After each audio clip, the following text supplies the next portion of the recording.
Hi friend, আজ একটা নতুন ধরনের ডিজাইনের কেকের সম্পূর্ণ ডেকোরেশন সহ রেসিপি ভিডিও নিয়ে এসেছি। আশা করছি ভিডিওটা দেখে তোমাদের ভালো লাগবে আর বাড়িতে অবশ্যই তোমরা এরকম ডিজাইনের একটা কেক বানিও। চলো দেখে নেওয়া যাক আমি কিভাবে এত সুন্দর একটা কেক বানালাম। প্রথমেই এখানে আমি দুটো ডিম নিয়ে নিয়েছি। এটা আমার 1 পাউন্ডের ম্যাঙ্গো কেকের অর্ডার ছিল। 30 সেকেন্ড বিট করার পর আমি এখানে 1 চিমটে লবণ দিয়ে দিয়েছিলাম। এরপর স্টেপ বাই স্টেপ চিনিটা দিয়ে দিচ্ছি। কখনোই একসাথে সমস্ত চিনিটা দেব না, স্টেপ বাই স্টেপ দেব।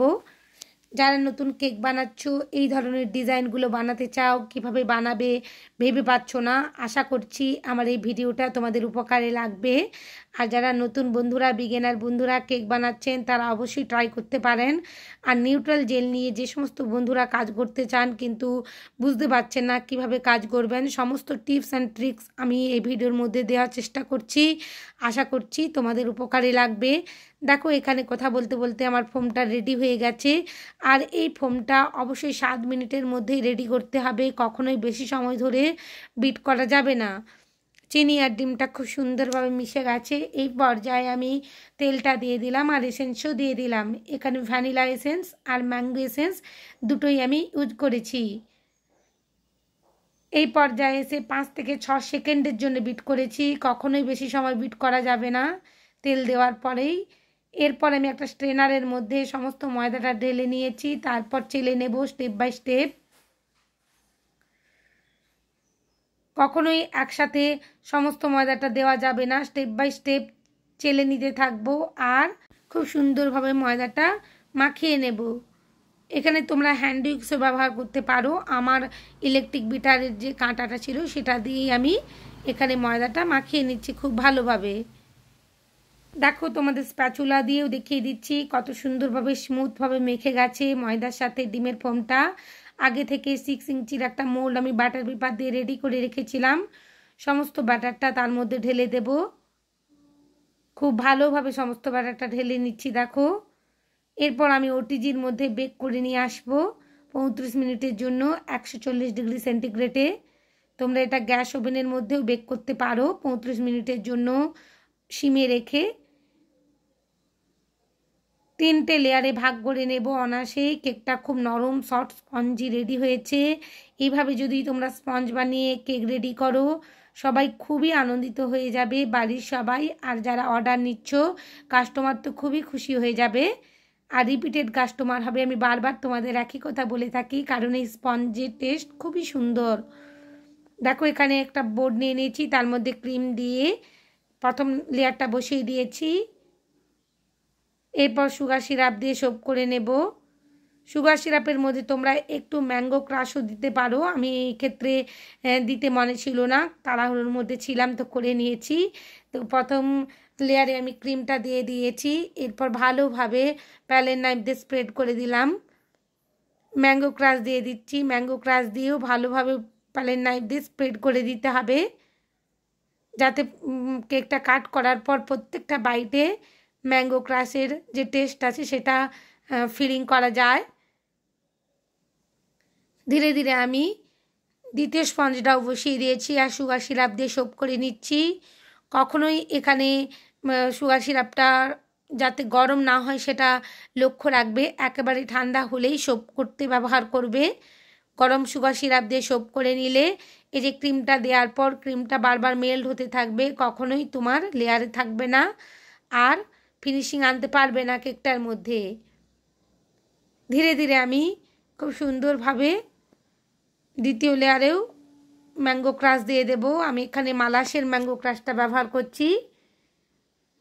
এই কেকটা যিনি নিয়েছিলেন খুবই খুশি হয়েছিলেন আর খেতেও অসাধারণ হয়। বাড়িতে আমার এই রেসিপি আর এই ডিজাইনটা অবশ্যই ফলো করো আর কেমন হলো আমাকে কমেন্ট করে অবশ্যই জানিও। ভালো লাগলে লাইক শেয়ার কমেন্ট করতে ভুলো না। আমার চ্যানেলে নতুন বন্ধু হয়ে থাকলে চ্যানেলটা সাবস্ক্রাইব করবার অনুরোধ জানালাম। ধীরে ধীরে দেখো আমি তৃতীয় লেয়ারটা বসিয়ে দিয়েছি আর এখানে অল্প করে ক্রিম দিয়েছি। ক্রাম কোটিং করে নেব। ক্রাম কোটিং করে অবশ্যই ফ্রিজের মধ্যে 15 থেকে 20 মিনিট যদি সেট করতে রেখে দাও, তাহলে অল্প ক্রিমে খুব সুন্দরভাবে একটা ফিনিশিং এসে যায়। ধীরে ধীরে আমি ক্রাম কোটিংটা করে নিচ্ছি। ক্রাম কোটিংটা অবশ্যই ভালোভাবে করতে হবে বন্ধুরা। আমি প্রত্যেকটা ভিডিওই একই কথা বলে থাকি। আর বোর্ডটা অবশ্যই একটা কিচেন রুমাল দিয়ে ক্লিন করে নিয়েছি আর সেট করতে রেখে দিয়েছিলাম 15 মিনিটের জন্য। এরপরে অল্প অল্প করে ক্রিম দিয়ে আমি এখানে ফিনিশিংটা করে নেব। যিনি এই কেকটা অর্ডার করেছিলেন উনি কোনো রকমের ডিজাইন আমাকে বলেননি, আমারই উপর ছেড়ে দিয়েছিলেন। যখন আমার উপর ছেড়ে দেয় তো আমি একটু হোয়াইট কালারেরই উপর রাখার চেষ্টা করি বেসটা। যতটা সম্ভব কালার কম ইউজ করে করলেই কেকটা বরং দেখতে খুব সুন্দর হয়। দেখো অল্প অল্প করে ক্রিম দিয়ে খুব সুন্দরভাবে আমি ফিনিশিং করে নিচ্ছি। কেকটা সিম্পলের উপর ভীষণভাবে দেখতে সুন্দর হয়েছিল। সিম্পল বাট এলিগ্যান্ট ছিল, ওনাদের তো খুবই পছন্দ হয়েছিল। দেখো ধীরে ধীরে আমি এখানে অল্প অল্প করে ক্রিম দিয়ে একেবারে ফিনিশিংটা করে নেব। আর এই পর্যায়ে এসে প্যালেট নাইফটা খুবই আলতো হাতে ধরতে হবে, জোরে কখনোই ধরা যাবে না। কেকের স্পঞ্জ ভীষণই নরম। খুবই ধীরে ধীরে আমি ফিনিশিংটা করে নিয়েছি। এক্সট্রা ক্রিমগুলো আমি তুলে নিয়েছি। এরপর বোর্ডটা আমি ক্লিন করে নেব কিচেন রুমাল দিয়ে। খুবই সাবধানতার সঙ্গে কাজগুলো করতে হবে। একটু ধৈর্য আর সময় দিলে অবশ্যই কেক বানানো যায়। আমি ফ্রিজের মধ্যে একটু সেট করতে রেখে দিয়েছিলাম। এরপর নিউট্রাল জেল নিয়ে নিয়েছি এখানে 2 টেবিল স্পুনের মতন। নিউট্রাল জেল নিয়ে যারা কাজ করতে গিয়ে অসুবিধায় পড়ো বা ভয় পাও কিভাবে বানাবো, আমি এই ভিডিওয় বলে দিচ্ছি। তোমরা নিউট্রাল জেল যতটা পরিমাণ লাগবে বলে মনে হচ্ছিল, আমার এখানে 2 টেবিল স্পুনের মতন লাগবে বলে মনে হচ্ছিল। আমি কেবলমাত্র উপরের অংশটাতে স্প্রেড করব, তাই 2 টেবিল স্পুনের মতন আমি এখানে নিউট্রাল জেল নিয়েছি। এখানে হাফ টিস্পুনের মতন ওয়াটার দিয়েছি। কখনোই বেশি জল দিও না, হাফ টিস্পুনের মতন ওয়াটার দেবে আর ভালোভাবে মাখিয়ে নেবে চামচ দিয়ে। তারপরেই তোমরা যে কালারটা করতে যাও সেই কালারটা মিক্স করে নিয়ে ভালোভাবে আরেকবার চামচ দিয়ে স্মুথ করে নেবে নিউট্রাল জেলটা। তাতেই তোমরা ভালোভাবে ইউজ করতে পারবে, কোনো রকমের অসুবিধে হবে না। এখানে আমি প্যালেট নাইফ দিয়ে একটা এফেক্টও করে দিয়েছি গোল করে। আর যতটা পরিমাণ নিউট্রাল জেল নিয়েছিলাম পুরোটাই আমি কেকের উপরে স্প্রেড করে দিয়েছি খুব সুন্দর করে। এরপর নিচের অংশে যে ইয়েলো কালারের ক্রিম দিয়ে আমি একটা বর্ডার করছি, ওটাই আমি স্পুনের সাহায্যে খুব সুন্দর একটা ডিজাইন করে নেব। এই ডিজাইনগুলো খুবই ইউনিক, অবশ্যই বাড়িতে ট্রাই করো একবার।